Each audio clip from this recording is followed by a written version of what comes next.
Tonight we drift toward the coast of a world that once glowed violet beneath the Mediterranean sun.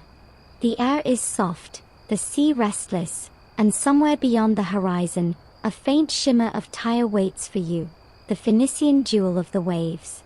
The water glints like spilled wine, and the breeze smells faintly of salt, smoke, and something else, something pungent and secret, something that made kings tremble and merchants rich beyond reason. You probably won't survive this economy, by the way. The price of a single purple robe could buy your entire apartment complex twice over. So, before you get comfortable, take a moment to like the video and subscribe, but only if you genuinely enjoy what I do here. Now, dim the lights, and let's ease into tonight's journey together. You stand on the stones of the harbor, warm beneath your bare feet. Waves slap against cedar hulls painted with eyes that watch the horizon like wary gods. Behind you, the city of Tyre hums, a chorus of saws cutting cedar for ships, of traders shouting in Phoenician and Greek, of donkeys dragging baskets of sea snails. Somewhere inland, the smell of cooking dates mingles with the smell of something else, fishy, metallic, and oddly regal. It's the scent of Tyrian purple being born. You watch the sunlight spill over the water, and it's hard not to feel that you're in the center of the ancient world's bloodstream. This city, perched on a rocky island off modern-day Lebanon, controls the arteries of Mediterranean trade.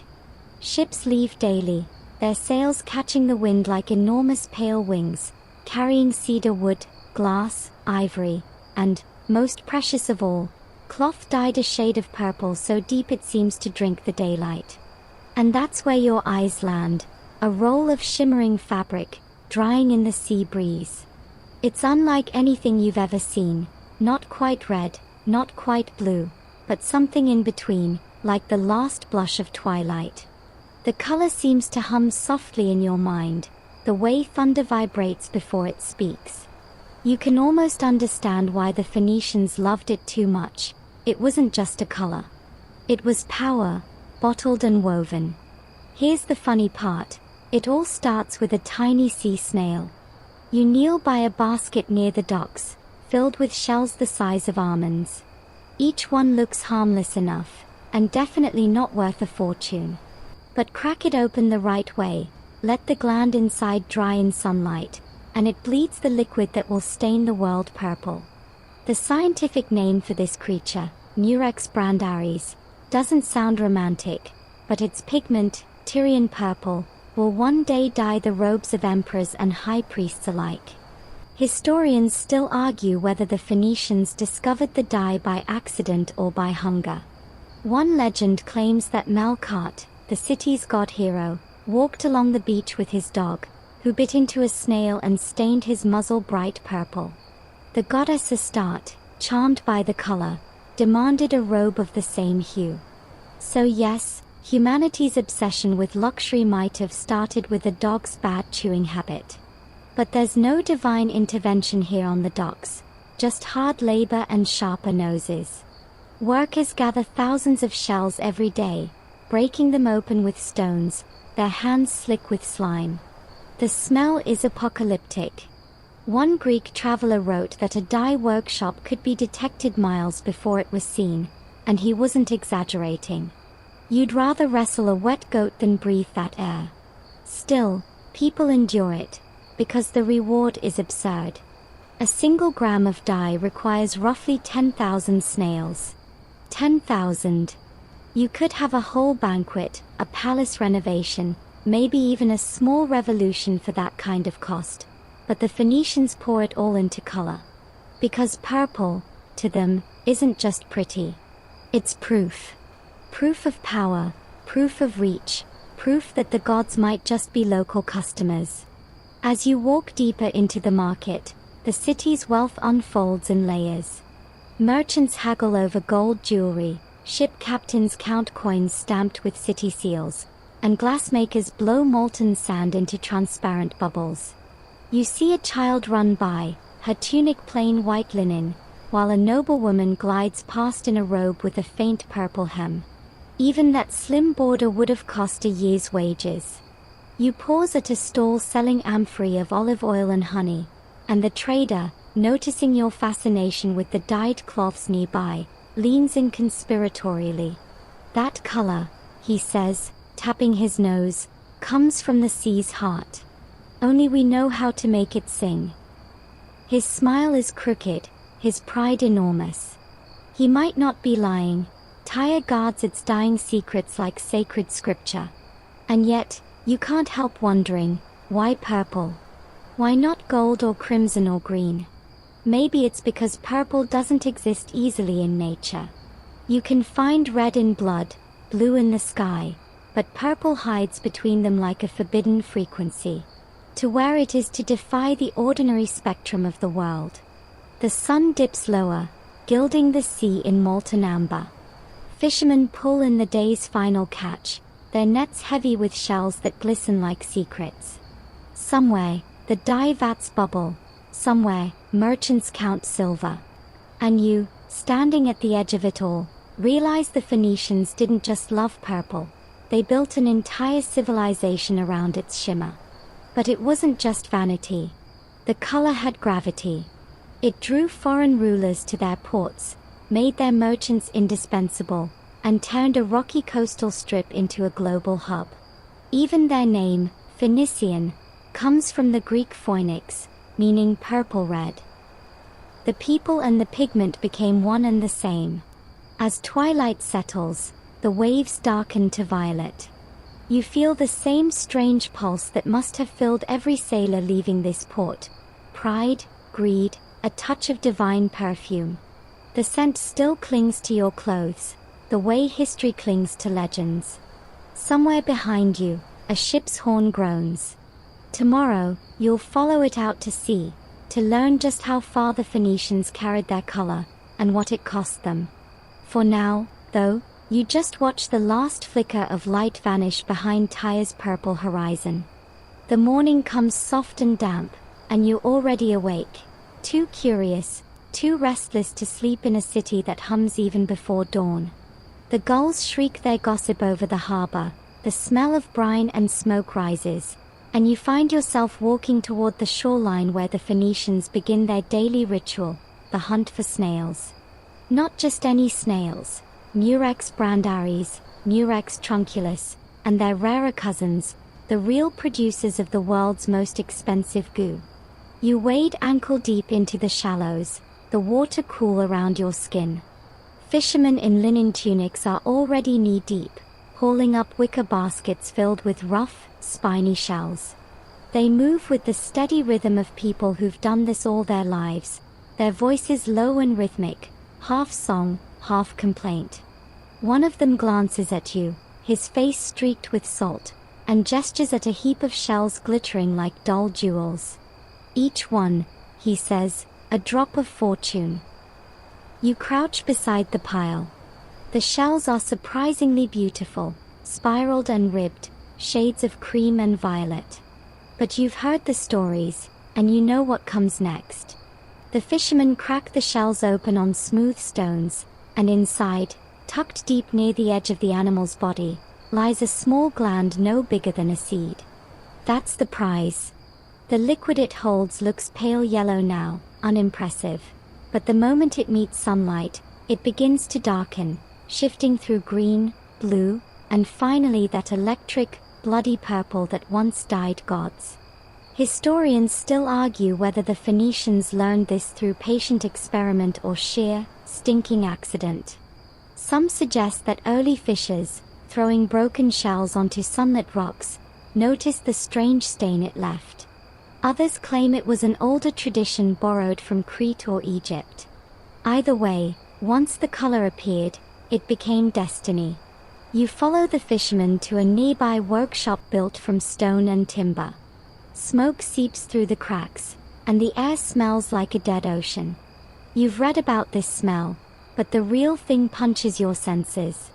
It's as if someone boiled seaweed, sulfur, and old fish into a single unforgettable perfume. The dye workers move through it like priests of a foul temple, stirring vats with long poles, scraping residue, and carefully layering crushed shells with salt and water. Here's a fun, if stomach-turning, detail. The best dye wasn't just from the snail's gland. Some workshops mixed in stale urine to activate the pigment. Yes, urine. You suddenly understand why the Phoenicians set their dye houses far downwind from their homes. One Roman writer later joked that Tyre was the only city that could make gold smell bad. But for the workers, it was worth it. They didn't just make color, they made social hierarchy. You see a young apprentice carefully wringing a piece of wool through a vat, his fingers purple to the bone. His master nods approvingly. Too long in the vat and it darkens to black, he explains. Too short, and it fades in a month. The gods like balance. His voice is calm, reverent even. You realize this isn't just a craft. It's almost religion. Outside, traders wait with baskets of undyed fabric from inland cities, linen from Egypt, wool from Greece, even silk brought through caravan routes from far-off lands. The Phoenicians dye them all, turning the humble into the divine. You watch as one bolt of cloth is lifted from the vat, dripping dark and gleaming like fresh wine. The workers spread it on wooden racks to dry, and in the light, the color shifts again, deepening, pulsing, as if the fabric itself is breathing. You think about how strange it is that an entire empire's prestige could hinge on the biology of a mollusk. If these snails vanished, half the Mediterranean's luxury market would vanish too. And that's not an exaggeration. Archaeologists have found mountains, literal mountains, of crushed murex shells near Tyre and Sidon. Some piles stretch for acres, proof that the dye business devoured millions of snails over centuries. A curious fringe theory claims the Phoenicians deliberately cultivated snail beds, creating what might be the first proto-aquaculture industry in history. Others think they simply stripped the coast bare and moved on. Historians still debate which version fits the evidence, but either way, it was unsustainable, like modern overfishing, only smellier. A middle-aged foreman passes you a rag to wipe your face. You'll get used to it, he says, grinning. The smell means silver. And he's right. Merchants from Egypt, Assyria, and even far-off Babylon will pay obscene sums for this color. It's not just fabric, it's a statement, a promise that whoever wears it sits closer to the divine than you ever will. You notice one merchant haggling over a roll of freshly dyed linen. He lifts it, examines it against the light, then squints. Too dark, he says. That's royal shade. I'll be flogged if I wear it. The dyer laughs. Then pay me more to make it lighter. That's the strange economics of purple. It's danger as much as its allure. To wear too much of it in the wrong place was to court death. The color was reserved for gods and kings, and later, for emperors who made it illegal for anyone else to wear it. But here in Tyre, the dye still belongs to the sea and the people who wrestle it free. You wander down the narrow lanes toward the harbor again, the air a little clearer, the sunlight washing over the water. A boy runs by with a streak of purple on his cheek, laughing. He probably snuck near the vats and got caught. You imagine his mother scolding him later, scrubbing at the stain that won't come out. Even that, an accident, will mark him for days, a small reminder of the city's pride. Somewhere behind you, the vats bubble like cauldrons. The workers chant under their breath, counting batches, timing the light. You watch as another fisherman dumps fresh shells onto the pile, and you can't help but wonder how many snails had to die for one king to feel fancy. The sea wind shifts, and for a moment, the smell almost fades. You breathe in the salt, the cedar, the faint perfume of baked bread from a nearby stall. For all its foulness, there's beauty here, an odd harmony between sea and city, decay and creation. The Phoenicians, you realize, mastered that balance long ago. They found wealth not in what was pleasant, but in what was rare. You step away from the workshop and look back one last time. The sun strikes a roll of drying fabric, and for a heartbeat, the whole courtyard glows. You could almost believe the color itself remembers where it came from. The sea, the snails, the hands that crushed and stirred. The air hums with it, as if every wave on the shore carries a whisper of violet light.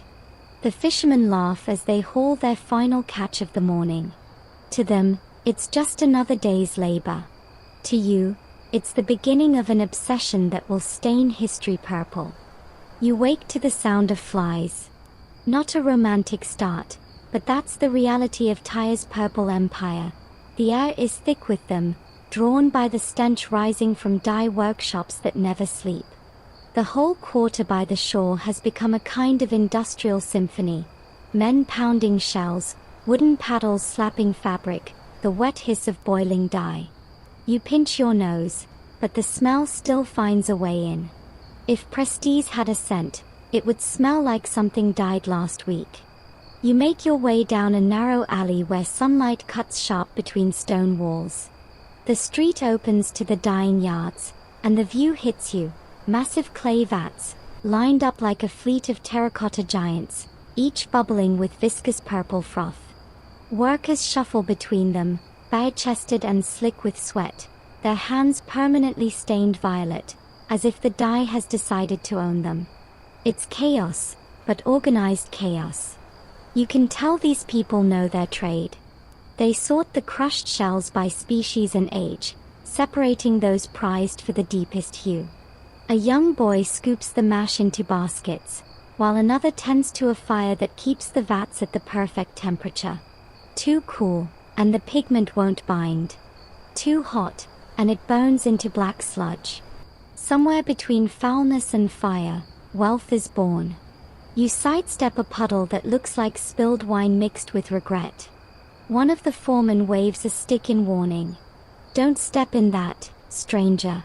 You'll be purple till your grandchildren forget your name. You laugh nervously but believe him. This is dye so permanent that Roman nobles would later brag their robes outlasted dynasties. Historians still argue whether the Phoenicians fully understood the chemistry at play or simply mastered it through ritual repetition. The process required weeks, crushing, fermenting, drying, exposing to sunlight, repeating.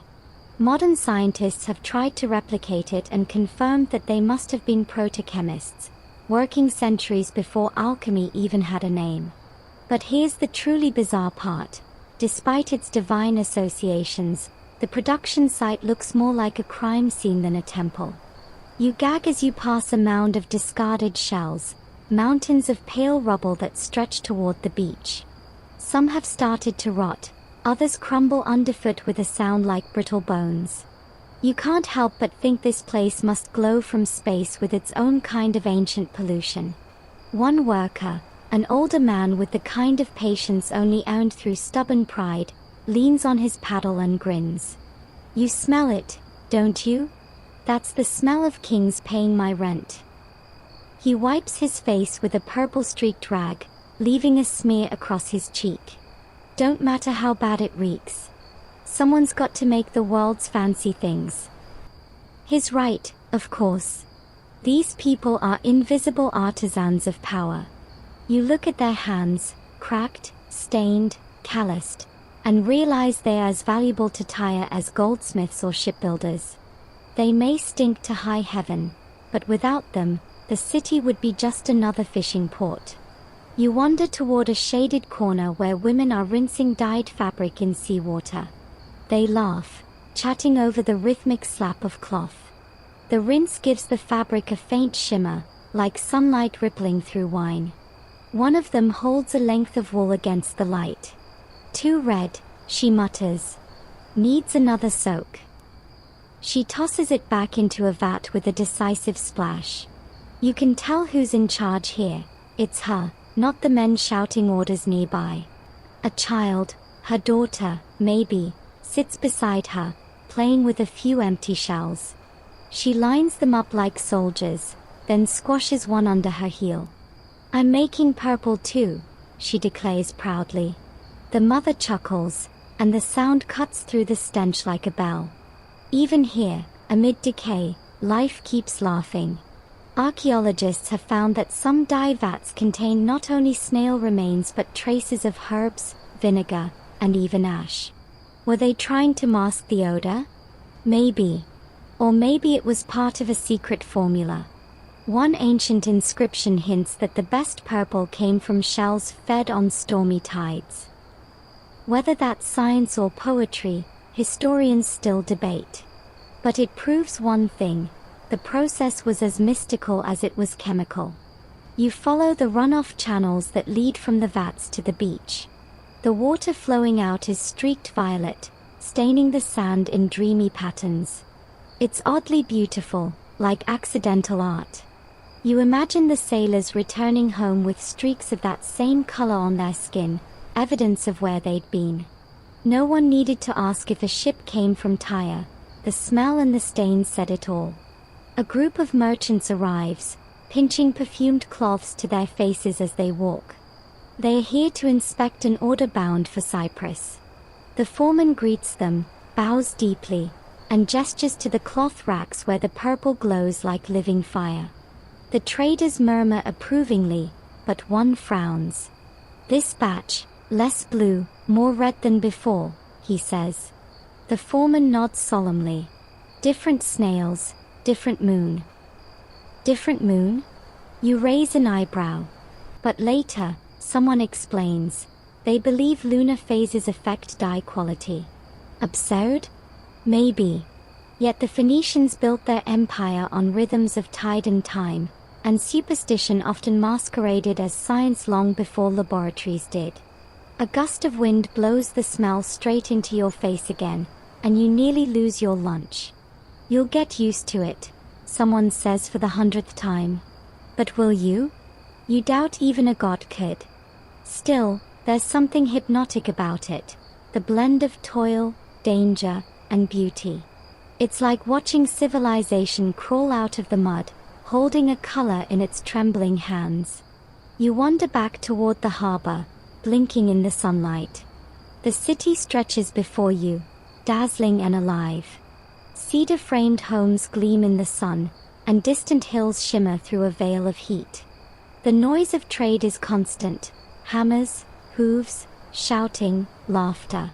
All of it powered by the industry you just left, the stink behind the shine. You glance down at your tunic. There's a faint purple smear on your wrist.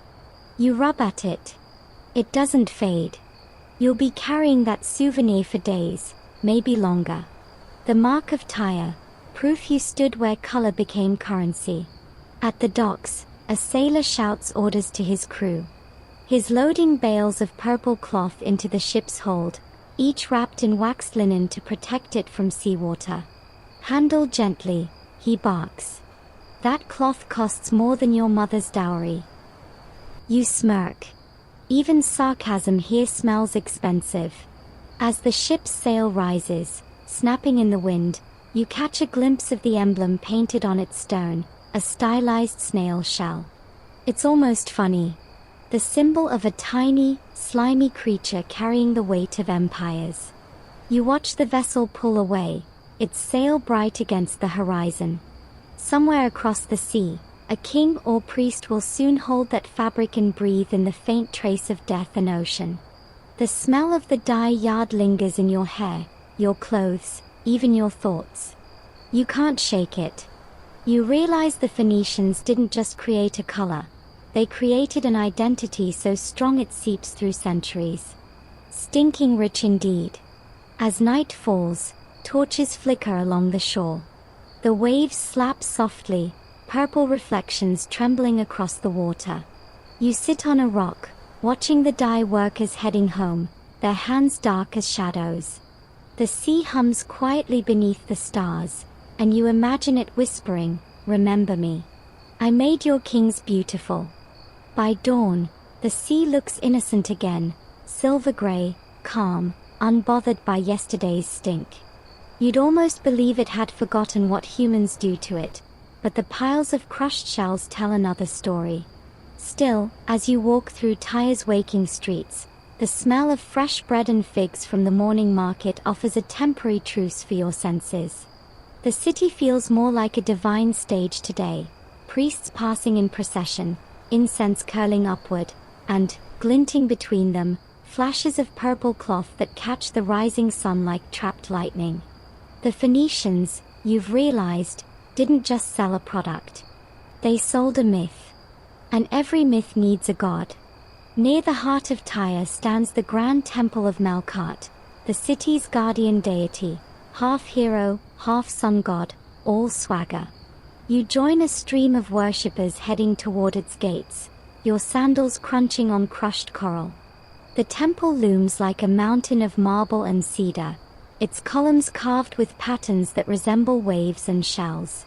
You can smell incense, honeyed wine, and the faint tang of the sea beyond the walls. Inside, the priests wear linen robes with subtle purple hems, just enough color to remind everyone where divinity gets its dye.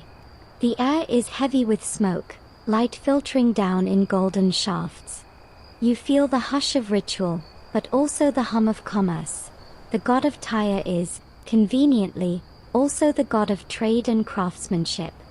Melkart blesses both merchants and mariners, making him the perfect patron for a city that barters color for power. A priest stands near the altar, his voice rolling like waves. He recounts the sacred story you've already heard whispered at the docks, the myth of how purple first touched the world. Melkart, walking with his lover, the goddess Astarte, noticed his hunting dog had bitten a sea snail. The dog's mouth was stained the most magnificent purple. Astarte demanded a robe of that hue, and so the god obliged, giving humanity the gift of royal color. It's an oddly charming image. Divine romance meets canine slobber. You can't help but smile, and a few locals beside you do too. Religion here feels more earthy, less distant than the rigid pantheons of other lands. The gods eat, love, argue, and apparently accessorize. Historians still argue whether the story began as a genuine piece of religious mythology or a clever marketing campaign for Tyre's most profitable export. Some scholars think temple scribes may have spread the tale deliberately, wrapping divine legitimacy around an otherwise smelly business. After all, if your god invented the color of kings, you never run out of customers. As the ceremony continues, a young priest approaches carrying a strip of freshly dyed cloth. He lifts it toward the sunlight streaming through the temple doorway, and the color deepens before your eyes, radiant, almost supernatural. The crowd murmurs, half in reverence, half in calculation. You can almost hear the silent thought running through their minds, how much could that sell for in Babylon? You step back toward the temple's courtyard, where merchants linger, their heads bowed in token piety, but their eyes sharp as coins. They are already negotiating shipments, temple priests acting as witnesses and, of course, taking their cut. Tyre's faith and economy are perfectly braided, like threads of purple and gold woven into the same cloth. Outside, you follow a path that winds past the workshops, the harbor glimmering in the distance. The breeze carries fragments of song, sailors chanting as they load their ships. They sing of Melkart's voyages, of storms survived and profits doubled. You realize something crucial. In Tyre, gods aren't abstract ideas, they are co-workers. You don't pray for miracles, you pray your ship doesn't sink before it sells its purple cargo. A merchant beside you, face tan like old leather, notices your fascination. Melkart gave us purple, he says, tapping his chest. But we gave it a price. He grins, showing teeth worn from salt air and success. That's faith with interest. Archaeologists have found coins from Tyre stamped with Melkart's image, holding a bow in one hand and a murex shell in the other. A god literally branded with a logo. Somewhere in the divine bureaucracy, Hermes is probably taking notes. You keep walking, passing another smaller shrine tucked near the city's edge. It's dedicated to Astarte, goddess of love and fertility, and her altar is draped in soft purple linen. Flowers and seashells litter the steps. A woman kneels there, whispering prayers for her husband's safe return from sea. She touches the fabric gently, as though the color itself might carry a blessing. For her, purple isn't commerce or conquest, it's protection, a thread linking her small world to the divine vastness. And maybe that's why the Phoenicians loved purple too much. It was their bridge between the sacred and the sweaty, between myth and marketplace. They could worship their gods with one hand and count profits with the other, and neither side felt like a sin. You pause near the harbor, watching the sunlight play across the waves. The color on the sea's surface shifts with every ripple, from indigo to violet to soft rose, and for a heartbeat, it looks like the world itself is dipped in dye. You wonder if that's how it all began, someone standing here centuries ago, watching the sunset stain the water purple and thinking, I want to wear that. Behind you, temple bells chime, a low, resonant sound that rolls through the city like the heartbeat of Melkart himself. Sailors shout as they cast off, merchants tally their ledgers, and somewhere in a dye yard, another batch of shells is being crushed under stone. Historians may still argue whether Tyre's gods invented purple or whether purple invented Tyre. But standing here, you sense it doesn't really matter.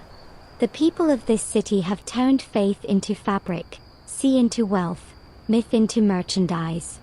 The result glows brighter than any halo. The sun climbs higher, and the harbor gleams like a mirror edged in gold.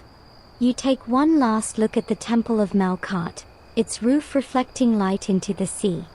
From here, the columns almost look purple themselves, a fitting illusion for a city that made illusion profitable. You turn away, feeling the heat of the stones under your sandals, the hum of trade in your ears, and a lingering question in your mind: how far can one color carry a civilization before it fades? You'll find the answer soon enough, on the decks of the ships already vanishing into the violet horizon. The ships of Tyre are already waiting by the docks, their hulls smooth and golden under the rising sun, smelling faintly of tar, cedar, and salt. You climb aboard one with the trader's permission, though permission might be generous. He's too busy yelling at his crew to notice you. The deck creaks underfoot, ropes groan, and the sails catch a wind that smells like far-off lands and risky profits. The city's outline begins to shrink behind you, purple haze still hovering in the air above its rooftops. You're sailing now, Phoenician style. And if you've ever wondered how a strip of rocky coastline managed to rule Mediterranean trade for centuries, you're about to find out. The sea is their highway, their map, their mood swing. The Phoenicians don't conquer with armies, they conquer with anchors. The ship you're on is loaded with precious cargo, cedar planks, glass beads, carved ivory figurines, and of course, the purple-dyed cloth bundled like treasure chests. A crew of 15 moves around you. Barefoot, efficient, speaking a mix of Phoenician, Greek, and creative swearing. Their tattoos shimmer when the sunlight hits their skin, small marks of where they've sailed. Cyprus, Carthage, Crete, Sicily, maybe even the mysterious lands beyond Gibraltar. A grizzled helmsman grins at you, his teeth like barnacles. You're lucky, he says, adjusting the tiller. Wind's good today. No gods fighting. He nods toward a carved charm hanging from the mast, a small snail shell tied with purple thread. Even out here, the color rules. For luck, he adds. And to remind us who we are. You lean over the railing, watching the waves tone silver blue, the foam flickering violet in the morning light. The ship moves fast, slicing through the water with practiced grace. You can almost feel the pulse of commerce in the air. Every gust of wind carries whispers of profit, ambition, and maybe a little greed. Historians still argue whether the Phoenicians' genius lay more in their navigation or their negotiation. They mapped stars as easily as they mapped empires, creating trade routes that stitched together civilizations long before GPS or even reliable maps. You can picture them, charting coastlines, naming ports, and quietly spreading not just goods but ideas. Wherever they sailed, bits of Tyre went with them. The smell of cedar, the taste of honeyed dates, the gleam of purple fabric drying in the sun. By midday, the ship docks at Cyprus. The port is lively, a mosaic of shouts and smells: olive oil, copper, spices. Phoenician traders spill onto the docks like bees from a hive, setting up stalls, opening crates, and unfurling their prized cloths. The locals crowd around, eyes wide. Even in this bright sun, the purple shimmers unnaturally deep, as though it drinks light instead of reflecting it. A Cypriot noblewoman runs her fingers over a bolt of fabric. "How much for this shade?" she asks, pretending not to care. The Phoenician merchant smiles the way only someone holding all the leverage can. "For you, lady, 3 minas. For your rival, 5. She laughs, but you can see she'll pay it. Trade isn't just about goods, it's theater. You watch the merchant work the crowd, weaving stories about divine origins and secret techniques. Every sale is half myth, half math. You catch a younger sailor whispering to a friend, "If they knew how bad it smells when we make it, they'd faint." His friend elbows him. "That's why we keep it a secret." Some scholars believe Phoenician merchants deliberately added bits of crushed shell to the cloth shipments, so buyers could verify authenticity. Early branding, ancient edition of proof of purchase. Historians still debate whether that's clever marketing or simple overpacking, but it's delightfully human either way. As the day drifts on, you follow the traders inland. They barter for copper and tin, essential for bronze, while local artisans beg for Phoenician glass beads. You notice something subtle: every deal involves purple somehow, either directly or symbolically. It's the currency of status, the language of trust. When someone wears purple, they are saying, "I can afford the sea's secrets." At dusk, you return to the harbor, the sun dipping low and staining the waves pink and gold. Ships from Sidon and Byblos join the anchorage, their sails painted with shell symbols, their decks cluttered with amphorae. The sailors shout greetings across the water, tossing jokes about bad wine and worse weather. You can tell they are rivals, but the kind that share the same god, the same ocean. Dinner on deck is humble: flatbread, olives, and a few strips of dried fish, but the laughter is rich. Someone plays a reed flute, another hums a sea shanty about a sailor who fell in love with a mermaid and ended up married to her sister instead. Same thing, really, the helmsman chuckles. You almost choke on your fish. As stars prick the sky, you notice the crew pulling out small clay tablets marked with trade routes. They trace lines from Tyre to Cyprus, then on to Rhodes, Crete, Sicily, and Carthage, each dot another city where purple reigns. The Mediterranean, you realize, isn't a collection of nations to them, it's one enormous marketplace, a living map of connections. One sailor, younger than the rest, leans back and sighs. "You think anyone will remember us?" he asks. The helmsman chuckles. "They'll remember the color. That's enough." He's right. Long after these ships are gone, long after Tyre's walls crumble, the legacy will remain woven into royal robes and temple veils across continents. Purple will outlive its makers. You gaze out at the starlit water, where the waves gleam faintly violet under the moonlight. The same sea that birthed Tyre's fortune stretches endlessly in every direction, whispering promises and dangers alike. Somewhere out there, new markets wait.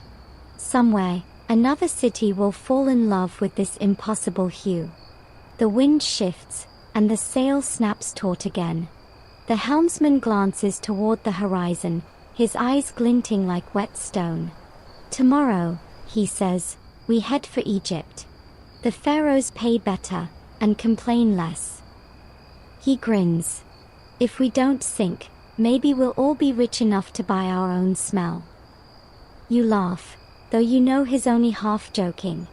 The sea has no mercy for arrogance, but it rewards obsession. And the Phoenicians? They've built an entire civilization on it. As you drift off to sleep on deck, the waves murmur softly beneath you, the stars swaying overhead. You dream of coastlines painted in purple twilight, of fabrics fluttering like royal banners, of snails glowing in moonlit tide pools. And when you wake, you'll keep chasing that same shimmer, because once you've seen Tyrian purple at sea, every other color feels like pretending. By dawn, the ship is skimming south along the Levantine coast, its sails swollen like the chest of a singer mid-note. You're groggy, still tasting salt and half a dream, but the crew is already wide awake, hauling ropes, chanting, spitting overboard for luck. The helmsman points toward the horizon. Egypt next, he says. The Nile's good to us. Their gold, their wheat, their temples, they all want purple. You can almost smell it already, not just the sea, but the heavy sweetness of Egypt's air, the scent of lotus, oil, and baked dust. It's like sailing from one world into another. The Phoenicians have done it for centuries, after all. You're merely joining the well-worn rhythm of ancient trade, each stop another verse in a song about color and control. As the coastline flattens into desert, you glimpse the mouth of the Nile Delta, where papyrus thickets ripple like green hair and birds streak overhead in chaotic, synchronized flocks. A small fleet of Egyptian boats waits there, flat-bottomed and graceful, their sails white as bone. You spot officials on shore, gold collars flashing. They don't bother hiding their interest in the purple bundles piled high on your deck. The negotiation is a slow dance, and your merchant knows every step. He bows just enough to be respectful, smiles just enough to be superior. The Egyptians, wrapped in linen finer than spider silk, circle the fabrics like cats deciding which mouse to eat first. This shade, says one scribe, fingering the cloth, it's the color of Ra's eye. The merchant grins. Then it belongs here. They laugh politely, but the truth hums beneath the surface. Purple doesn't just belong in Egypt, it means Egypt's place among the divine. To wear purple here is to wear sunlight frozen in silk, divinity captured by mortal hands. You watch the transaction unfold like theater. Gold rings change hands. Rolls of linen are exchanged for bolts of Tyrian cloth. The merchant marks something on a wax tablet. Behind the elegance, it's all math. But Phoenicians know that a good story sells better than a good bargain. Historians still argue whether the Phoenicians influenced Egypt's trade systems or simply exploited them. What's certain is that both sides knew exactly what they were doing. Egypt provided the glamour of divine kingship. Phoenicia provided the shade of it. You wander into the nearby market while your ship is unloaded. It's chaos, spices, perfumes, amulets, and shouts. You pass a stall selling coal eyeliner and another stacked with painted faience beads. But amid it all, something catches your eye, a roll of linen dyed pale lavender, almost purple. A young Egyptian woman behind the stall smiles. Not real Tyrian, she admits. Just fig juice and madder root. But people like to pretend. There it is, the earliest knockoff industry in action. Some historians suspect that counterfeit purple was so widespread in Egypt that officials issued edicts warning against false royal dyes. You can practically hear the ancient version of a trademark lawsuit. You buy a strip anyway. It's soft, fragrant, and charmingly uneven. Maybe the Egyptians didn't have the snails, but they had the imagination. Back at the docks, your crew is sharing gossip with local sailors. They say Cleopatra bathes in milk. One Phoenician says, "Waste of milk," another replies, "You can't dye it purple." The laughter ripples through the air, bright and irreverent. You climb onto a crate to watch the ships being reloaded. Copper from Cyprus, papyrus from Egypt, silver from the Aegean, all moving in carefully choreographed balance. You realize the Phoenicians aren't traders in the small sense. They are engineers of exchange, architects of obsession. Even the way they record deals is artful. One scribe dips a reed stylus into ink and writes on a thin sheet of papyrus. Neat, elegant Phoenician letters, the ancestors of alphabets that will one day shape half the world's writing systems. Every curve and stroke is the faint echo of a voice saying, "We were here, and we sold purple." The journey north again is slower, the sea restless. The helmsman mutters that the gods are bored and looking for amusement. Storm clouds gather, bruised and heavy. You pull your cloak tight and wonder if the waves envy the color they help create. When the rain hits, it's furious, sheets of water slamming against the deck, wind roaring like a myth come to life. The crew ties down the cargo, shouts to one another, and curses every god they can name. Somewhere in the chaos, a crate bursts open, and a roll of purple cloth unfurls like a flag against the storm. Lightning flashes, and for an instant, the fabric glows, rich, defiant, regal. You can't help laughing. Even the sky wants it. You shout over the wind. By morning, the storm has spent itself. The world is washed clean, and the purple cloth lies draped across the railing, glistening with raindrops. The helmsman squints at it, smirks, and says, "See? The gods just wanted to look fabulous." It's a good joke, but it also feels true. This color, this bizarre, sea-born hue, seems to hypnotize everything it touches. People risk lives, fortunes, even reputations for it. And yet, when you hold a strip in your hand, it's just cloth, soft and quiet, like the sea when it's calm. Later, when the crew rests, you sit on deck and watch the sun slip down again. The sky darkens from gold to crimson to violet, the exact shade of Tyre's treasure. Maybe that's why they loved it so much. It was the color of endings that looked like beginnings. A scholar once wrote that the Phoenicians weren't just traders. They were translators, turning nature's raw chaos into symbols of meaning. You think about that as the waves hum beneath the ship, steady and eternal. The color that began as snail guts now carries stories of gods and kings, envy and elegance, storms and stillness. Historians still argue whether the Phoenicians saw purple as sacred or simply lucrative. But to you, sitting under that vast twilight, it feels like both. Maybe that's why it endures, because every thread is woven from contradiction, filth and beauty, death and glory, salt and silk. And as the stars bloom overhead, the horizon ahead starts to shimmer once more, faintly, teasingly violet. Egypt is behind you, but the journey is far from over. There are still empires to charm, colors to sell, and myths to die a little deeper. You stretch out on the deck, hands behind your head, and whisper to yourself, maybe purple's not just a color, it's a chaos. The sea, naturally, doesn't disagree. The next morning, the ship glides westward, chasing a wind that smells faintly of cedar and destiny. You've left Egypt behind, though traces of it cling to you.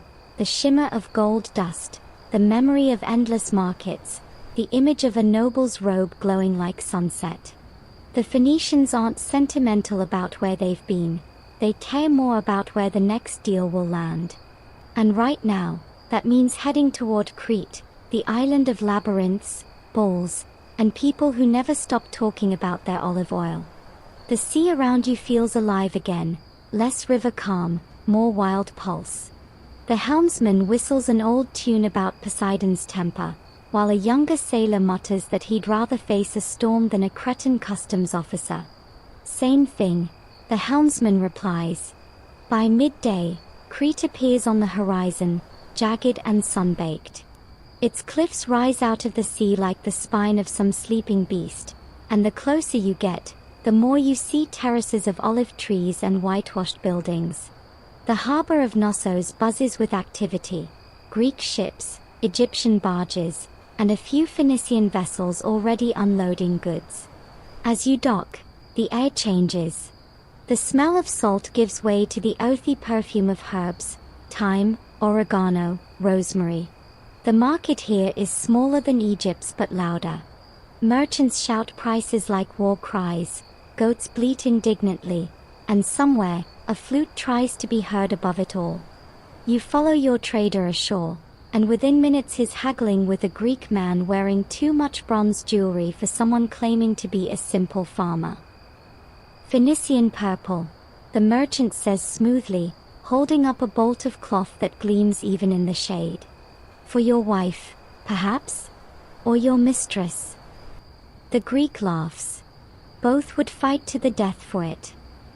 Then buy 2 bolts, the Phoenician replies. You can't help smirking. Trade, you're starting to realize, is just theater with higher stakes.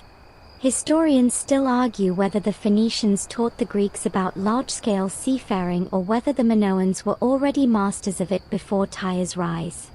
What's clear, though, is that the two cultures fed off each other like competitive siblings, borrowing myths, goods, and clever insults. As the deal closes, the merchant accepts a mix of payment: olive oil, pottery, and a curious bronze disc etched with spirals. For luck, says the Greek. The Phoenician rolls his eyes but pockets it anyway. Later that night, he'll tell you that no sailor ever refuses a charm, no matter how silly it looks. Archaeologists once found Phoenician inscriptions carved into cave walls in Crete, messages like "good trade here" or "avoid local wine." It seems even thousands of years ago, someone felt the need to leave a Yelp review. You follow the merchant through the narrow streets, where painted frescoes adorn the walls, figures dancing, dolphins leaping, women in flowing skirts and elaborate curls. The colors are rich and vibrant, but none of them quite match the depth of Tyrian purple. You see it immediately. Even among all this artistry, there's a gap, a hunger for something rarer, deeper, more royal. In a shaded courtyard, you find a weaver's workshop. The air hums with the rhythm of looms, the smell of wool and lanolin thick in your nostrils. A young woman works a shuttle back and forth, her fingers moving with hypnotic precision. When she sees the purple cloth, she stops mid-motion. "That color," she breathes. "It's from snails," you say before you can stop yourself. She laughs. "You're joking." You shrug. "I wish I were." She shakes her head in disbelief. "You people are mad." Then, softer, beautifully mad. And that's it, the entire Phoenician philosophy in 2 words. You stay a while, watching her weave threads of blue and red, colors that almost touch the secret of purple but never quite reach it. When you finally leave, she gifts you a thin braid of dyed wool. "A souvenir," she says, "in case your gods ever forget your name." By nightfall, you're back aboard ship, the harbor lights twinkling behind you.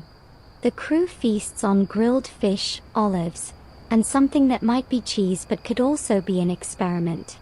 Cretan food, one sailor groans. Either divine or deadly. The helmsman laughs. "That's all food." You lean against the railing, staring at the sky.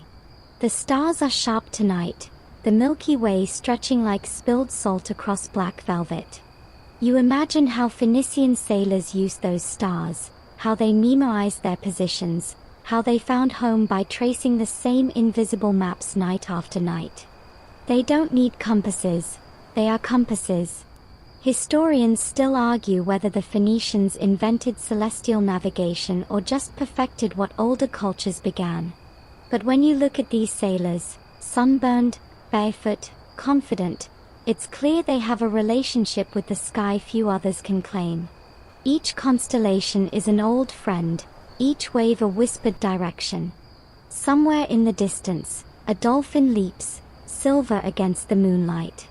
One of the sailors salutes it lazily.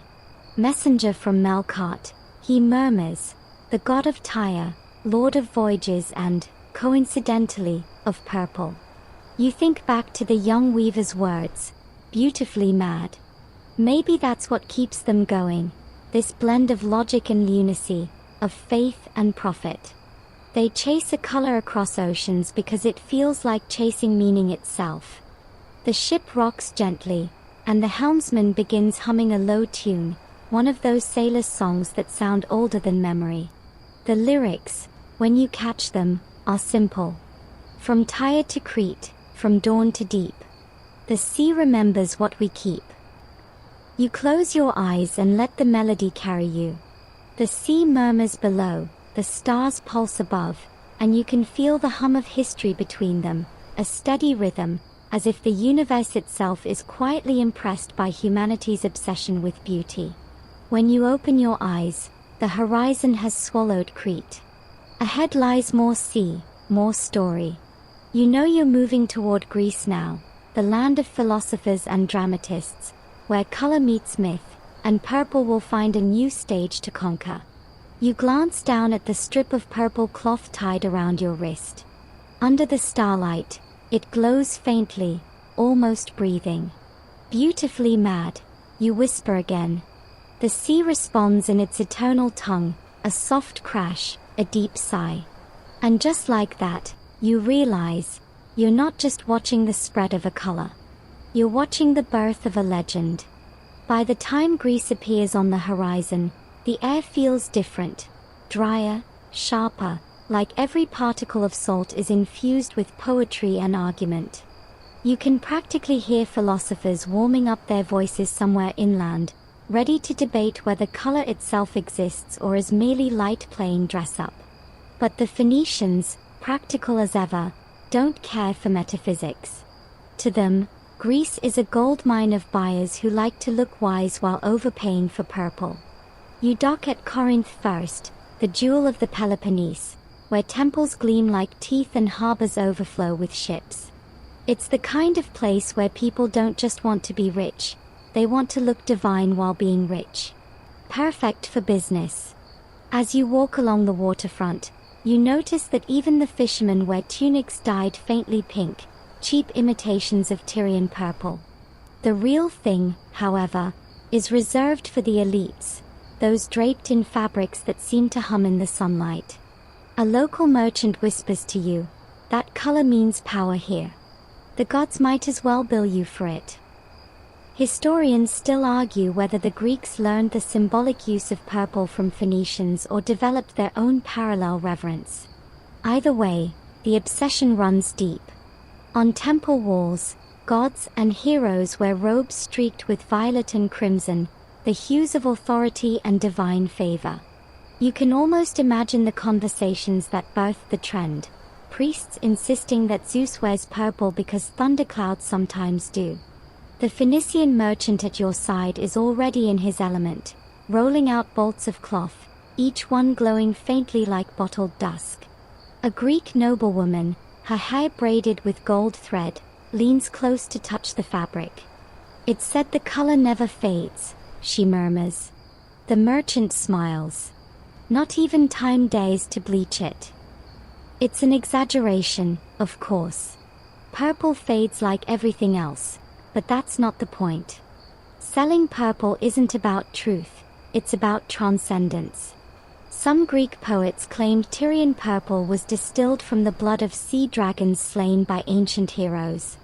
That's marketing so good you almost wish it were true. The Phoenicians, pragmatic to the core, never corrected the story. Why ruin free advertising? The agora of Corinth buzzes with energy, metalworkers hammering, bakers shouting, slaves hurrying under baskets of figures. You follow the merchant as he negotiates, his voice sliding between languages like silk over stone. The Greeks are tough bargainers, but they can't resist the color. Purple becomes a kind of diplomacy. Every deal sealed in its glow feels like a small alliance. Later, you find yourself drawn to the Acrocorinth, the fortress that crowns the city. From up there, You can see the Aegean glittering, dotted with sails. The wind whips around you, smelling of time and ambition. You think about how far this color has traveled, from snail guts on a rocky coast to royal robes under the Mediterranean sun. Historians still debate whether the Phoenicians' influence on Greek art and myth was deliberate or accidental. But standing here, you can see traces everywhere. In the geometric pottery that mimics Phoenician patterns, in the trade routes carved into stone, in the very alphabet Greeks adapted and reshaped. The connection runs deeper than dye, it's cultural osmosis. Down in the harbor, you spot a small crowd gathered around a storyteller. He's describing a new legend, one about a brave hound who bit into a snail and stained his mouth purple, revealing the dye's secret to a god. The crowd gasps, laughs, applauds. You recognize the tale instantly. It's the myth of Tyrian purple's discovery, now retold with Greek flair. The Phoenician origin has already been recast into mythic universality.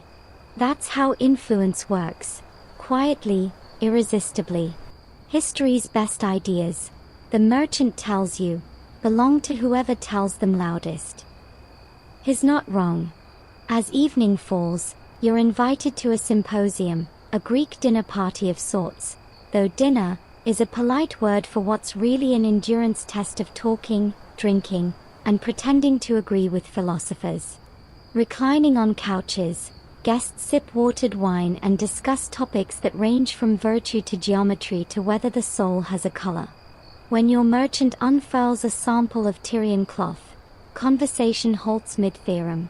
One man, already tipsy, stares at it and says, "If the gods had skin, it would look like this." Another nods. "Perhaps they do, and we've been imitating them all along." You smile.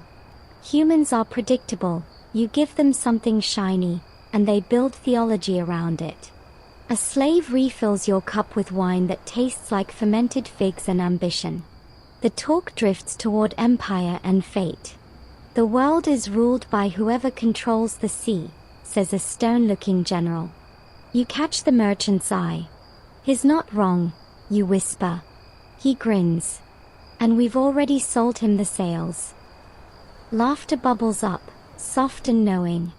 Later, when the symposium winds down and the guests lie snoring under the stars, you step outside. The city glows faintly under the moon, and you can see bolts of purple hanging from balconies, fluttering like sleepy flames. The dye's scent, faintly salty, faintly sweet, lingers even in the night air.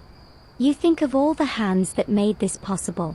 The fishermen gathering snails, the workers stirring dye vats, the sailors steering through storms, the merchants charming kings. The chain stretches across continents, linking lives in a single thread of color. Historians still argue whether the Phoenicians were aware of their cultural legacy, whether they understood that their trade would tint the myths and wardrobes of the world. But looking at the glow of Corinth below you, it's hard not to believe they knew exactly what they were doing. Before you leave, you notice a small altar near the harbor, candles flickering beside an offering bowl. Inside, someone has placed a strip of purple cloth. A prayer, perhaps, or a promise. You add a coin, part respect, part superstition. The sea always deserves both. As you return to the ship, the merchant pats the mast fondly. "Next stop," he says, "Carthage. Our sister across the sea." Carthage, another name that hums with history and rivalry. Another chapter of the same obsession. You can almost feel the pull of it already. The western edge of Phoenician ambition, where purple became not just luxury, but identity. You take one last look at the Greek shore. Behind you, the wind catches a loose scrap of dyed cloth and lifts it into the air. It flutters upward, then drifts slowly into the sea, like a tiny flag saluting both past and prophet. The ship cuts westward through the glittering blue, leaving Greece behind like a half-finished story. You can feel the weight of distance now, the long pull of the Mediterranean stretching toward its western rim, where another great city waits. Carthage. Tyre's child, its rival, its mirror. The sailors talk about Carthage in the same reverent tone they once used for Tyre, though with a hint of pride, as if speaking of a younger sibling who grew up to outshine the family. They built her from our bones, one sailor says, chewing on a figure. But she learned fast. You watch the horizon for days as the ship glides over calm water. The sea has moods, some days silver and serene, others green and petulant. The Phoenicians know how to read it better than any scripture. They talk to it with gestures, respect, and the occasional bribe of spilled wine. When the coastline finally appears, it's a jagged sweep of ochre cliffs and shimmering heat. The air smells like wild herbs, dust, and ambition. Carthage rises from the shore in tears, a city of white stone and red roofs, its harbor a perfect crescent carved into the land like a god's thumbprint. Even from a distance, you can see the symmetry of it, the confidence. Behold, the helmsman says, Tyre's best idea. As you approach, the water turns a deep turquoise. Dozens of ships float within the double harbor, merchant vessels, warships, fishing boats, all arranged with obsessive order. It's like someone took Tyre's chaos and taught it geometry. The docks are alive with motion. Traders shouting in half a dozen languages, camels snorting, soldiers clanking in bronze. You feel it instantly. Carthage isn't just a city, it's an empire in training wheels. And purple? Oh, it's everywhere. The flags above the gate flutter with a faint violet sheen. Officials wear sashes tinted in various grades of the color, each shade marking rank, wealth, or favor. One merchant even carries a fan made entirely of purple feathers, absurd and mesmerizing. The symbolism hasn't dimmed with distance, it's evolved. Historians still argue whether Carthage's founding was a deliberate political move or an accident of exile. Legend says Queen Dido fled from Tyre, tricked a local ruler into giving her land, and built a city so clever it defied every expectation. You can see why the story endures. It feels true in the bones of this place. Every street hums with defiance wrapped in elegance. As you walk through the market, the smell of murex hits you again, that thick, salty tang of alchemy. The dye works are busier here than in Tyre, their vats bubbling in the sun, guarded like temples. Workers move like dancers, pouring, stirring, rinsing, chanting. A child runs past with purple-stained hands, laughing as if dipped in magic. A local merchant greets your Phoenician companion with open arms. Welcome home, brother of the sea, he says. Your snails made our fortune. Then you owe me dinner, the merchant grins. They lead you through alleys lined with warehouses, each crammed with amphorae, spices, and textiles. Carthage is the kind of place where every surface gleams with either polish or promise. You pass a wall painted with a mural, sailors hauling nets, women spinning thread, ships racing under divine eyes. The caption beneath it reads, in graceful Punic script, "From the sea, we are born." You can't help smiling. The Phoenicians have always known how to brand themselves. Later, you visit one of the dye workshops. Inside, the heat is oppressive. Vats bubble like cauldrons of captured sunsets, and the air hums with the sound of slow transformation. A master dyer approaches, his arms stained violet up to the elbows. "You're from Tyre," he says, not asking but knowing. Passing through, your merchant answers. The dyer nods. "Then you know what this costs." He gestures toward a tray where hundreds of empty snail shells lie in neat piles, tiny, hollow monuments to human vanity. "Each drop of dye is a grave," he says, half proudly, half wearily. You watch him dip a strip of linen into the vat. It emerges pale at first, almost green, then slowly, like a secret unfolding, deepens into that familiar, hypnotic purple. The change feels alchemical, like watching a thought turn solid. Some Carthaginian workshops supposedly added crushed sea urchins to the mix to strengthen the hue. Historians still debate whether that actually worked or just made the smell worse. Either way, it's another reminder: Carthage didn't just inherit Tyre's craft, it tinkered with it. Outside, the city hums with expansion. Carthage isn't content to be a trading post, it's becoming an empire. The merchants here speak of new colonies along the North African coast, of silver mines in Spain, of far-off islands that smell of tin and fog. Every conversation feels like the start of a conquest. That night, as you dine on roasted lamb and sweet wine, the merchant tells you about Carthage's newest ships, sleek, fast, terrifyingly efficient.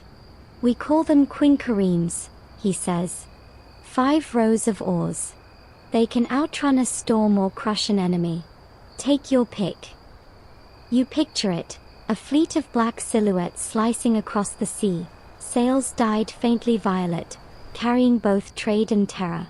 The same color that once meant beauty now means power, political, naval, even divine. Historians still argue whether Carthage's love of purple was aesthetic or ideological. Some say it symbolized their divine right to rule, others think it was pure nostalgia, a tether to the mother city, Tyre. But standing here, under the Carthaginian moon, it feels like both. Purple has become the empire's pulse, its visual manifesto. Before you return to the ship, the merchant insists on visiting the Temple of Melkart. The steps are slick with oil offerings, and torches flicker, painting the stone walls gold and violet. Inside, the air smells of cedar and smoke. A priest in a robe the color of midnight greets you. "You come from the east," he says. "You carry the sea in your eyes." He places a small shell in your palm. "Remember," he whispers, "beauty demands tribute." You close your fingers around it, the shell warm and alive from his hand. Outside, the city hums, a living organism fueled by trade, faith, and color. You walk back toward the harbor, where ships rest like beasts waiting to wake. The sea glitters under the stars, and for a moment you see it, the faint violet shimmer along the waves, as if the ocean itself has learned to blush. Tyre may have birthed the color, but Carthage perfected its empire. And as you breathe in the salt air, you realize, the Phoenicians didn't just sell purple, they built civilizations out of it. The voyage from Carthage toward the western Mediterranean is quieter, though no less purposeful. The crew moves with the steady rhythm of those who have learned that the sea is patient, but time is not. Waves lap against the hull with a gentle insistence, carrying salt and distant stories from coastlines you've yet to touch. You can see the curvature of trade itself taking shape, the invisible lines connecting Tyre, Crete, Carthage, and beyond, stitched together with both ambition and dye. As you glide past Sicily, you notice small fishing villages perched on cliffs, their roofs red and white, their streets narrow enough that a goat could block a crowd. Smoke curls lazily from chimneys, and the smell of roasting bread blends with the tang of sea air.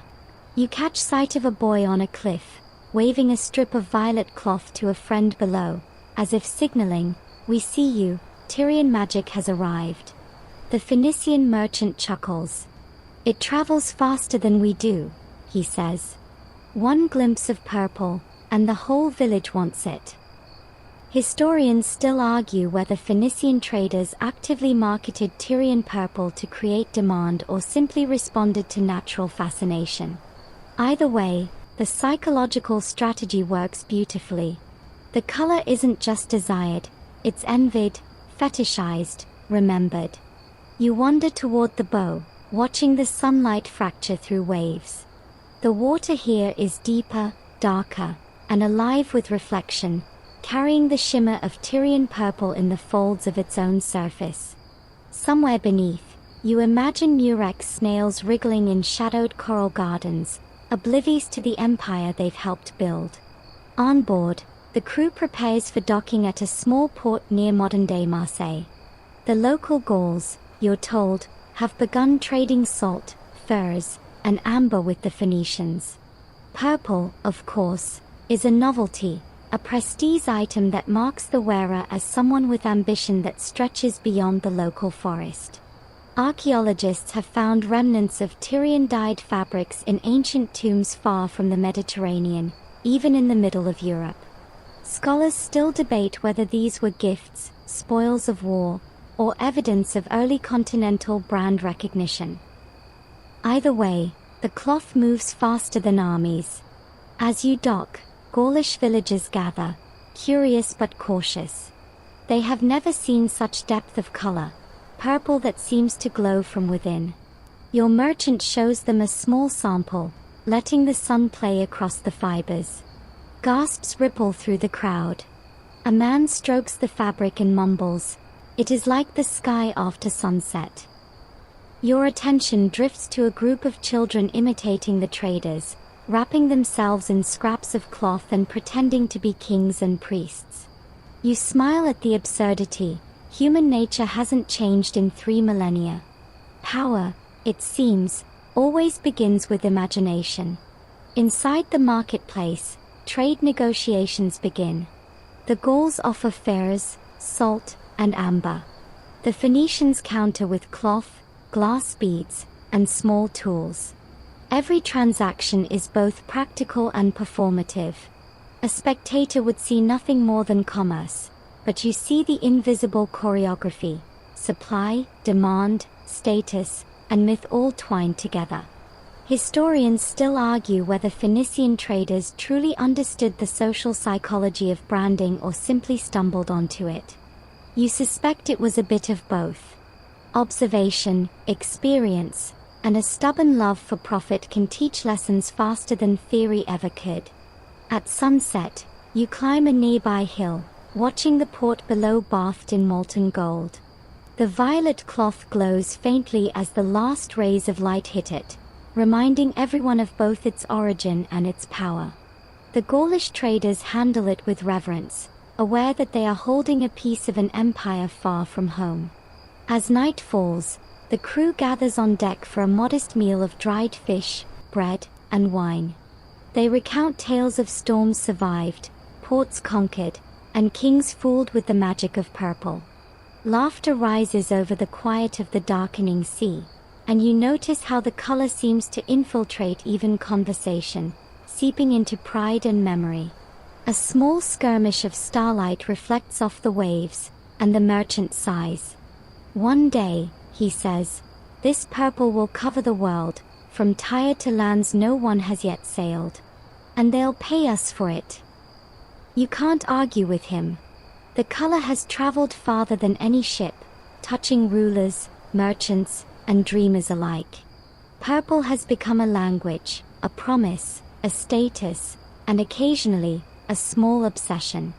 As you lie back under the stars, the waves rocking gently beneath you, you reflect on the journey. The snails, the dye vats, the temples, the markets, the empires. Purple isn't just a color. It's history, captured in threads that hum with human ambition. And tomorrow, you know, the trade will continue, onward to Spain, North Africa, maybe even the far reaches of Europe, wherever a human heart wants to look like a god for just a moment.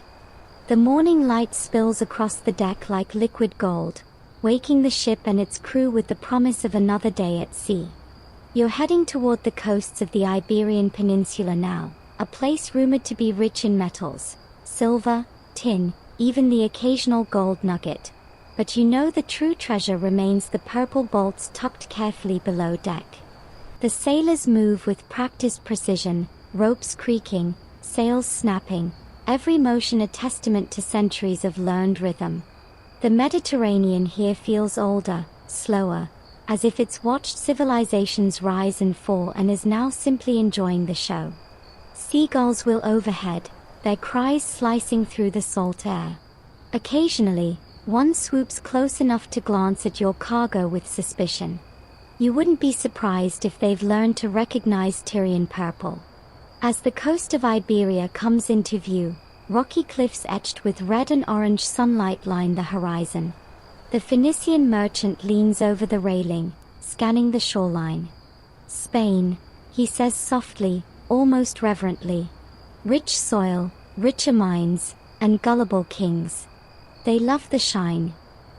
Historians still argue whether the Phoenicians colonized Iberia to monopolize the metals trade or simply stumbled into it through maritime curiosity.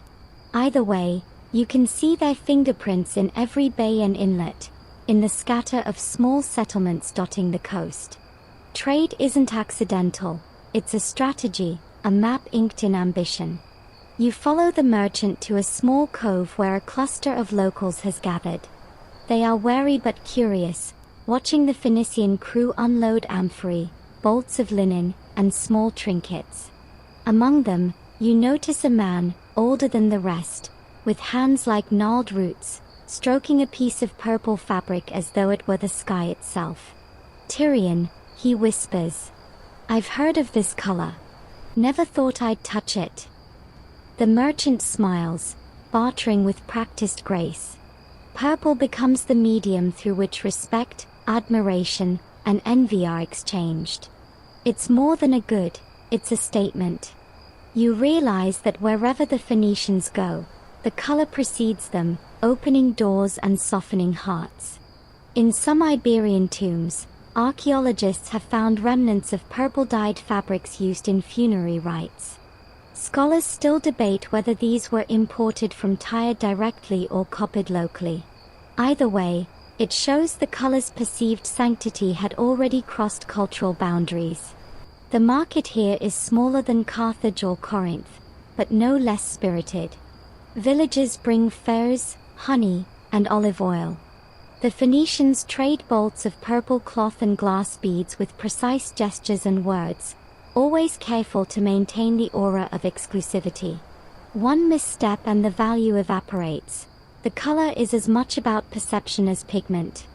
By midday, the sun is high, and you follow the merchant inland to meet a local chieftain. The man is imposing, wearing a tunic of washed-out red, a crown of bronze leaves atop his head.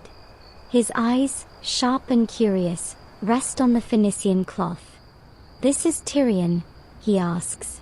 "From Tyre itself," the merchant replies, holding it out with deliberate care. "Only the finest." The chieftain examines it closely, turning it against the light. His face softens just slightly.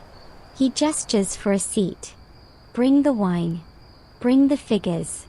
Soon, they are negotiating terms that will secure the next decade of trade, while you notice how the color guides every interaction. Subtle, commanding, impossible to ignore.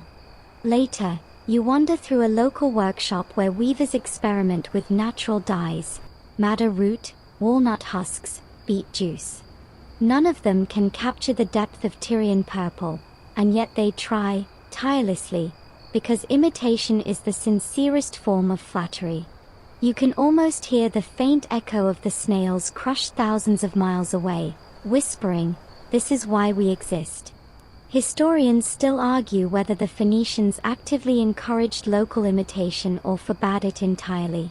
But watching the Iberian craftsmen, you see both respect and competition intertwined, a delicate dance between inspiration and commerce. As the day wanes, the crew returns to the ship, their hold lighter but their spirits buoyed by successful trades. You sit at the bow, watching the sun drip into the sea, turning the waves into molten amber and violet. The horizon stretches endlessly, promising more ports, more people, and more opportunities for the purple to do its quiet magic. That night, under a sky dusted with stars, the merchant hums a low tune about faraway Tyre, about murex shells, and about the long lineage of color that has carried them across continents. You close your eyes, letting the song and the gentle rocking of the ship seep into you. Purple isn't just a color, it's a journey, and every thread you've touched carries a little bit of all these places, these faces, this ambition.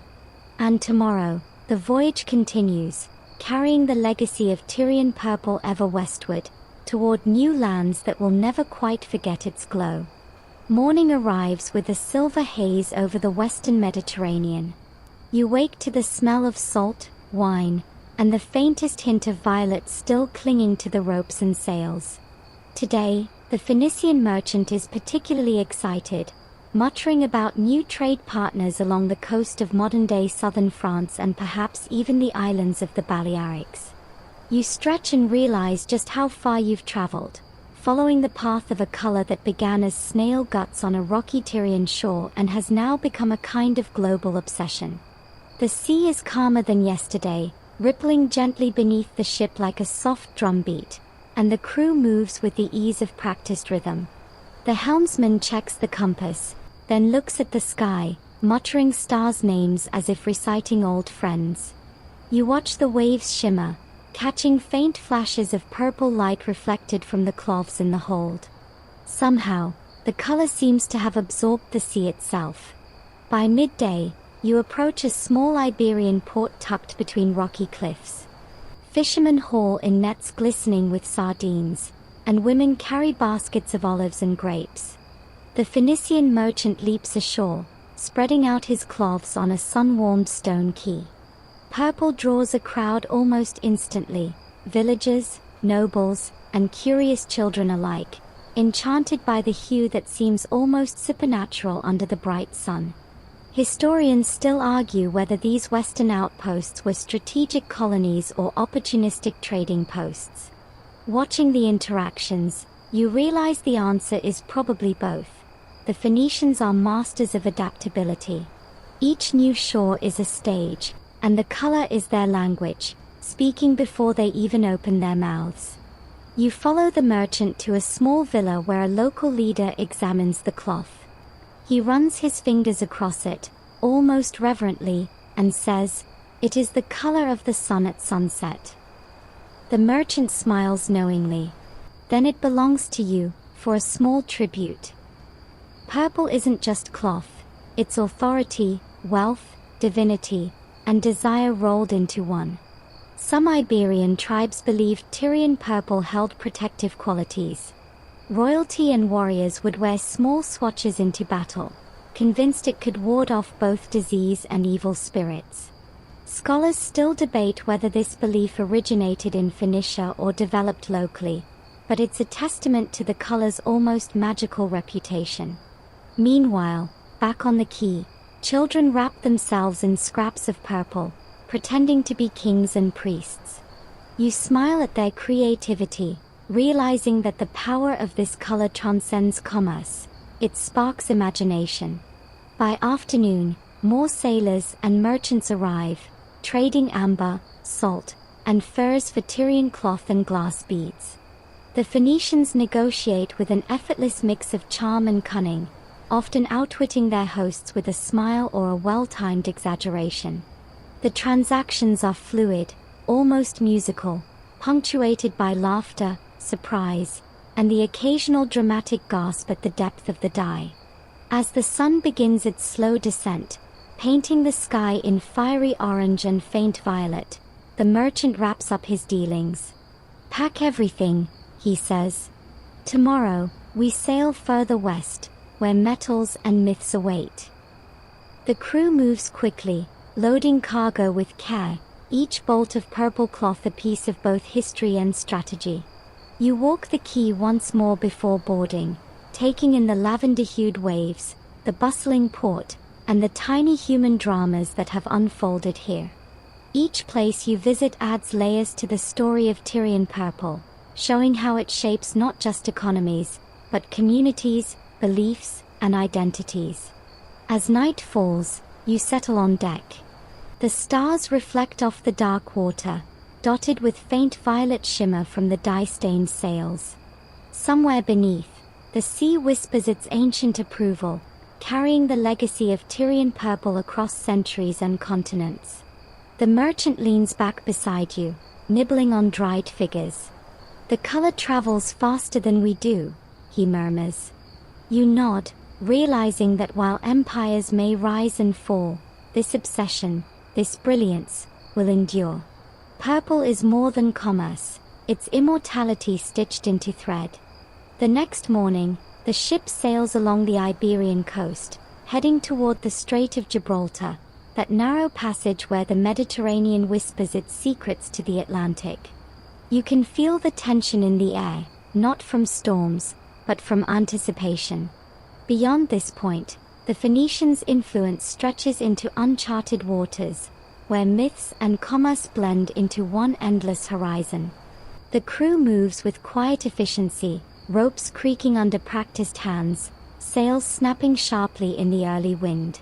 You watch the foam churn, the water catching the sunlight in flashes of silver and faint violet, a reminder that wherever Tyrian purple goes, it leaves traces, subtle and magnetic. Along the coast, small settlements appear, stone huts with thatched roofs, smoke curling lazily into the sky, children chasing one another with sticks, dogs barking. The villagers pause to watch the ship approach, eyes widening at the spectacle of Phoenician sails and, of course, the unmistakable color. One man squints at a bolt of cloth and murmurs something that translates roughly to, "The gods have arrived." The merchant grins knowingly. Even here, hundreds of miles from Tyre, the aura of purple precedes them. Historians still debate whether these western settlements were intended as permanent colonies or simply seasonal trade posts. From your vantage, it's clear they function as both, a foothold for commerce, a beacon of cultural influence, and a showcase for Tyrian ambition. Each interaction, each sail, each display of dyed cloth, solidifies a network that stretches across seas and generations. You follow the merchant into a modest hall where a local chieftain has gathered. The man is tall and imposing, wearing a tunic of rough-spun wool, his belt inlaid with bronze studs. His eyes are immediately drawn to the purple cloth. "This," he says, almost reverently, "is no ordinary fabric." "Indeed," replies your merchant, unfurling it with care. "It carries the sea, the sun, and the labor of thousands." It's true, in a way. Each roll of cloth represents countless hours of labor, precise timing, crushed snails, stirred vats, and expert weaving. The dye itself, so vibrant, so deep, has to be understood as more than a pigment. It's a story captured in threads.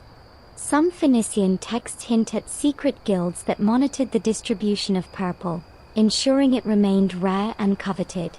Scholars still argue whether this was organized oversight or simply traders bragging about their influence, but the idea adds a delicious layer of mystery. As the deal progresses, gifts are exchanged: jars of honey, silver ingots, carefully wrapped bundles of olives. Purple functions as both currency and status symbol, a non-verbal contract that binds both parties in respect and admiration. Watching the negotiation, you realize the Phoenicians are experts in social alchemy. They convert desire into tangible trade with a skill that borders on art. Later, you wander to the village outskirts, where local artisans attempt to imitate Tyrian purple with local dyes. Their colors are beautiful, fiery reds, deep blues, but they lack the depth, the intangible resonance of true Tyrian. Historians still argue whether these imitations were attempts at cultural emulation or economic pragmatism. You think it's probably both. By evening, the ship is ready to depart. The merchant counts coins, secures the cloth, and gives last instructions to the crew. The villagers wave, some clutching scraps of fabric, their eyes filled with awe and longing. You notice a child holding a small murex shell, pretending it is a treasure straight from Tyre. The legacy continues, even in miniature. As the sun sets, painting the sky in shades of pink and violet, you sit on deck, watching the horizon melt into distant waves. The purple cloths ripple gently in the breeze, reflecting the last light like liquid dusk. The journey is far from over. New coasts, new civilizations, and new stories await. Purple is more than dye. It is a beacon, a symbol, a thread connecting continents, seas, and people. Historians still debate the full extent of Phoenician influence in these western reaches, but sitting here, surrounded by the quiet pulse of the sea, you know that wherever the Phoenicians sailed, the color followed. And perhaps, in some way, it changed the world. The Atlantic horizon stretches ahead, a restless expanse that seems both inviting and impossible. You're aware now that this voyage isn't just about ports or trade, it's about leaving fingerprints on the world itself. The Phoenician crew moves with quiet precision, ropes creaking, sails snapping, every gesture a rhythm honed over generations. You trudge along the deck, feet splashing faintly in the salt spray, noticing how even the waves seem to shimmer faintly with the legacy of Tyrian purple. As you round the southern tip of modern-day Portugal, the coastline becomes rugged, cliffs rising sharply from the churning sea. Fishermen haul in nets filled with sardines and tuna, while the scent of roasted fish mingles with the salt. Villagers pause to stare at your ship, intrigued by the unmistakable glow of purple cloth piled neatly in the hold. One elderly man mutters something you barely catch, a gift from the gods, and you realize this is no exaggeration. Purple has transcended commerce, it's now myth. Historians still argue whether Phoenician expansion into the western Atlantic was intentional colonization or simply the logical outcome of trade networks. The distinction feels moot as you watch the interaction between sailors and locals, commerce, culture, and curiosity blending seamlessly. Every bolt of cloth becomes an emissary of Tyre, carrying a story of ambition, skill, and obsession. You follow the merchant to a small fortified settlement perched above the sea. Its stone walls are weathered by storms and sun, yet they exude a quiet authority. Inside, a local leader examines the purple cloth with reverence. "Such depth," he murmurs. "It feels alive." The merchant smiles knowingly. "It is," he says. "The sea and the sun and generations of labor are woven into every thread." Some Western Iberian tribes reportedly believed Tyrian purple could grant strength in battle or ensure safe passage over water. Scholars still debate whether these beliefs originated in Phoenicia or evolved locally, but the effect is clear. The color carries power beyond mere appearance. The negotiation is methodical yet almost theatrical. Gifts are exchanged: silver, furs, honey. Every movement, every glance, every gesture reinforces the status of the cloth as more than material. It is symbol, currency, and charm all at once. You realize the Phoenicians have mastered social alchemy, converting desire into loyalty, envy, and awe. Later, as dusk paints the sky in fiery pinks and deep purples, you watch the local children wrap themselves in scraps of dyed fabric, pretending to be kings and gods. You smile, remembering similar scenes in Greece and Carthage. Human nature hasn't changed. Power, imagination, and aspiration always begin with a bit of color. As the crew prepares to depart, the merchant counts coins, secures bolts of purple, and gives final instructions. The villagers wave, some clutching scraps of cloth, their eyes wide with wonder. The small murex shells in a child's hand catch the last light, glinting like tiny stars. You realize that the journey of Tyrian purple isn't confined to markets. It travels in stories, in awe, in imitation, and in the dreams of those who encounter it. Historians still debate whether the Phoenicians fully grasped the cultural legacy they were creating. But as you watch the ship glide away from the shore, the purple cloths fluttering in the twilight, you know the answer. They may have understood better than anyone. The Atlantic waves hum beneath you, dark and eternal, carrying Tyre's obsession westward, toward unknown lands, new empires, and countless hands eager to claim a piece of the color that refuses to be contained. Purple has become more than dye. It is a force, a narrative, and a legacy, stretching across centuries like the horizon itself. The ship drifts further into the Atlantic, where the sea darkens into a deep, endless blue and the horizon feels infinite. The wind is steady, the sails taut, and the gentle rocking lulls you into a strange, reflective rhythm. You think about how far Tyrian purple has traveled, from the crowded markets of Tyre to the marble streets of Corinth, the fortified harbors of Carthage, and now these remote Iberian shores. Each bolt of cloth is a thread connecting distant lives, weaving stories, ambitions, and obsessions across the Mediterranean and beyond. The crew moves quietly, their routine so ingrained it feels like second nature. You notice how even the smallest gestures, tightening a rope, scanning the horizon, handing a sailor a jug of wine, carry a subtle dignity. Every action is part of a larger choreography, a symphony of commerce and exploration.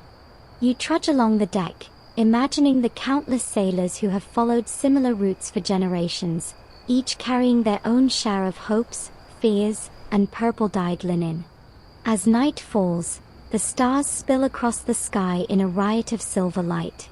The Milky Way stretches above you, and you catch yourself tracing constellations used by Phoenician navigators long before compasses existed. Historians still argue whether they truly invented celestial navigation or merely perfected it, but it's clear they relied on these stars with an almost sacred devotion. You feel it too, the quiet reassurance that comes from knowing you are part of a journey older than memory, guided by both the heavens and human ambition. The merchant sits beside you, nibbling on figs and humming a soft tune about murex snails, trade routes, and distant kingdoms. He points to a faint shimmer in the water, the reflection of a bolt of purple cloth still fluttering in the wind. Everywhere we go, he says, the color leaves a trace. Even the sea remembers it. You smile at the idea. Perhaps it does. Purple as memory, purple as legend, purple as obsession. In some remote Iberian tombs, Tyrian purple was found centuries later, carefully wrapped around bones. Scholars still debate whether it was an offering, a symbol of status, or simply leftover stock. Whatever the reason, the color's journey had already begun to outlast the lives of those who carried it. The conversation drifts to empire, religion, and storytelling. The Phoenicians understood that purple could do more than clothe kings. It could command respect, convey status, and even inspire awe. You realize that their obsession with the color was as much about power as beauty, a kind of early marketing genius disguised as artistry. As the night deepens, you watch the deck fade into shadows, the stars reflected in the black water. The waves murmur against the hull, a gentle reminder of time's relentless passage. You reflect on all you've seen, the markets, the temples, the dye vats, the colonies, and the countless hands that have carried the color across the seas. Purple has become more than a pigment. It is a symbol of human creativity, ambition, and desire, stretching across geography and history. The ship sails steadily onward, the horizon still infinite, the night quiet except for the whispers of wind and waves. You lie back, feeling the pulse of history beneath you, the faint violet glow from the sails flickering against the moonlight. The Phoenicians' legacy is stitched not just into cloth, but into the imagination of everyone who has glimpsed it, admired it, or coveted it. And as you close your eyes, the color seems to linger, as if the sea itself refuses to let it go. The night stretches on, slow and gentle, and the ship rocks softly beneath you, cradled by the endless expanse of water. The stars above are quiet companions, steady and patient, and the faint shimmer of Tyrian purple from the sails seems to blend with their light. You feel the weight of all the journeys you've witnessed, the snails, the dye vats, the bustling markets, the distant empires, and realize that even as history marches forward, these threads of color continue to ripple through time. Each wave, each whisper of wind, carries a story, a touch of human ambition and longing, and you allow yourself to sink into it, letting the rhythm of the sea calm your thoughts. You remember the weaver in Crete, the Greek philosophers, the Carthaginian priests, the Iberian children pretending to be kings, all linked by a single obsession with beauty, power, and the ephemeral magic of a color. Even now, that purple seems to hum beneath your fingers, a quiet reminder of what humans will strive for, protect, and adore across centuries. You breathe in the salty air, feeling the pulse of both sea and history, and it soothes you, like the lullaby of a world that is vast, ancient, and quietly attentive. As the ship drifts on, you sense that journeys such as these are not merely about places or trade. They are about connection, memory, and the traces we leave behind. The Phoenicians loved purple not merely for its hue, but for its ability to bind people together, to inspire awe, and to speak a language that transcended words. You close your eyes fully now, letting the gentle motion of the vessel rock you deeper into rest, imagining the sea carrying this story onward, across time, across continents, across the lives of countless dreamers who will never forget its glow. And as your thoughts fade, the last shimmer of purple lingers in the mind's eye, a quiet pulse, a warm echo of beauty, history, and the enduring human heart.